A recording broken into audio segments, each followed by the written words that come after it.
Good morning, everyone. Thank you for joining me. How are you? Hope you having a great weekend and God bless you. Alright, now we will come to today's news.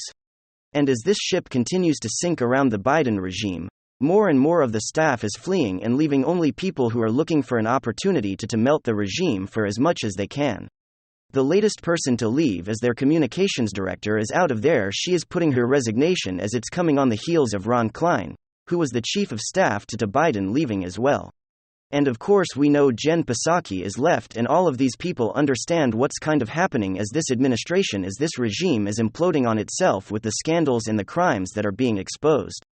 They're trying to get this far as way as they can from the sinking ship. And of course, this is what's predictable, seen as we continue into this year. And we're going to see more and more investigations launched by the House of Representatives after Republicans probe even deeper into the crimes of the Biden crime family. So let's go and dive into what we have here today. It's a rat fleeing the sinking ship. Biden comms director Kate Bedingfield to leave the administration. The Biden's communication director Kate Bedingfield is leaving the administration, the White House said on Friday. Since my time as Vice President, Kate has been a loyal and trusted advisor through thick and thin, Biden said in the statement. She was a critical strategic voice from the very first day of my presidential campaign in 2019. And has been a key part of advancing my agenda at the White House. The rats are leaving. Labor Secretary Marty Walsh is leaving the administration as well. Walsh is resigning for his position to lead the NFL Players Association. Biden's chief of staff Ron Klein recently departed the administration. Joe Biden's top economic advisor Brian Dese is also stepping down from his role. Joe Biden still has not announced a plan to run for re-election in 2024. However, Biden was supposed to make the announcement after the holidays, but a leak to the CBS about declassified documents being stolen and being stored at his private offices blunted his plans. So we're going to see as more and more of these individuals that are going to be heading out of the administration because they know the pains coming to know the easy paycheck is about to be over. So they're seeking employment elsewhere, hoping that no investigations will land on them and they will be able to escape again, continuing to collect money from the federal government and their new position wherever they might be. I'm sure some media company or some progressive think tank that is still funded by your taxpayer dollars. So these people continue to fail upwards, but they understand that they have to distance themselves as far as way they can from the failing regime that's in DC. And then, some significant news, the federal government hasn't quite convinced the average American consumer that the US economy is better as real wages have fallen for 21 months in a row. However, the U.S. government has been able to convince the SNAP food program that the U.S. economy is better, and that it's time to lower or remove tens of millions of Americans from the SNAP food program. Starting in March, 32 states will lower SNAP benefits to millions of American homes. Even though the U.S. government is aware that millions of homes are on the edge of food poverty, choosing between paying their mortgage and rent or buying enough food to sustain themselves. However, the government says the economy is booming, and it's time to slow or end this program around the country. Now the average family of 4 could see benefit reduction of $328 a month. Sadly, even seniors could see food assistance drop from $281 a month to as low as $23 a month for monthly food assistance. Now I share this information not to scare you, but to help prepare you, because the government is relying on media outlets to get the word out. Otherwise, you wouldn't find out about your food stamps, SNAP benefits reduction until March when money doesn't show up on your card. So please research your own particular state. I'm not going to go through the rules of all 32 states, or this would be a 60-minute video. But my heart goes out to the people that are on these programs. Because these are scary times and the government is basically saying we're cutting off, millions and millions of families. So please do your research based on your own state. Now, under our rights to freedom of speech, you can say just about anything you want in America, even stupid stuff, though I recommend telling the truth, but no one, and I mean no one, wants to stop freedom of speech more than the federal government. New data out today shows a group funded by the federal government by the name of Global Engagement Center works with internet providers and social media outlets to share which groups this government-funded program finds most likely to spread disinformation. And by disinformation, I mean things that don't fit the government's narrative. Now this group then works behind the scenes to secretly limit the reach and the revenue of these media groups that they have blacklisted. Here are some of the biggest abusers on the blacklist. According to the GC, the New York Post, the Daily Wire, the Blaze Newsmax, and the Conservative, the American Conservative. Now interesting, the ones that they blacklist the hardest are conservative-leaning news outlets. Let me know in the comments down below. Do you get information from the New York Post, the Daily Wire, the Blaze Newsmax, or the American Conservative? If so, have you found them to be truthful?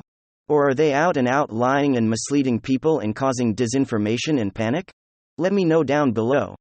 Now on the other side, I guess you would call it whitelisted, are the most trustworthy according to the GEC. So these are the most trustworthy news outlets: BuzzFeed, The Wall Street Journal, USA Today, The Associated Press, The Washington Post, and The New York Times.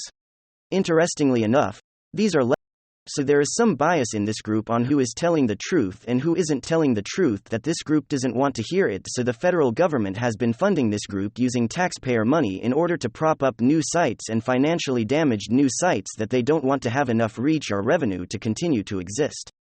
Now we're learning a little bit more about the object shot down over Alaska by the US military. Although the military refuses to say what the object was or from which country it came from. Witnesses mentioned yesterday that it was bigger than the average car. A new witness today came forward and said that the object was cylindrical and gray-colored. Now, is it just me, or is this starting to sound like either a UFO or a blimp, right? Long gray cylindrical object floating in space that needs to be shot down by the US military? I don't know. I don't want to be a conspiracy theorist. But it's starting to sound like a UFO, right? Now, as of this morning, the US Pentagon announced they are tracking 2 new Chinese spy balloons, both collecting data over Canada. But since they're floating over the country of Canada, they're going to allow Justin Trudeau and Canada to handle the situation with China however they see best. Now, about a week ago, I told you how House Representative James Comer discovered the classified documents found at Biden's university office were known about before the midterm elections. And the National Archive agent refused to say who ordered the archive to keep the story hidden. So the story came out before the midterm elections, and they purposely covered it up and buried the story because somebody ordered them to be quiet. Now, Representative Comer announced today that they've been able to track the hush order back to either Merrick Garland himself, the head of the Department of Justice, or the White House itself, now proving that this was kept secret in order to influence the midterm elections. Now Representative Comer says that the House of Representatives will continue to investigate until they find who ordered the hush of this story or the silence on this story. But as of right now, all we know is there was a lot of secrecy and cover-up so that this classified document scandal story would not leak until after the elections. I'm curious to know from you here. Do you think it was the National Archive being told by the White House? Or was it Merrick Garland? Or was it somebody else? And they're just trying to cover up for this person or this organization. But this is who they've traced it back to. And now it's kind of come to a dead end. Republican Representative Matt Gaetz of Florida has filed a new bill in Congress called the Ukraine Fatigue Resolution, which seeks to stop sending money to Ukraine and force the two countries to seek peace. As of right now, the United States has sent well over $100 billion of taxpayer money for the war against Russia and Putin. Now, Matt Gaetz said, "Which of these billions do you think is going to end the war? None of them. And we aren't even taking care of our own American citizens." This bill, as of right now, has 10 co-sponsors, and could hit the floor as early as next week, if House Speaker Kevin McCarthy will allow the bill at all. So basically, he's saying, listen, if the money dries up, and the weapons dry up, Putin and Zelensky will have to speak now. This is just Matt Gaetz' idea. Now, it's pretty sad to me as a reporter to have to report that tens of millions of my fellow Americans are on the verge of a food crisis. And yet, we're not trying to get Ukraine and Russia to seek peace between each other, and that Western Europe and the United States could be pulled into World War III with one wrong move. I mean, something seems really off about this. That's what I got for you guys. Hopefully you enjoyed it. If you did, make sure to leave a like. And possibly subscribe to the channel. If you're up for it. I'm gonna get back to work. Thanks for watching, and I will see you on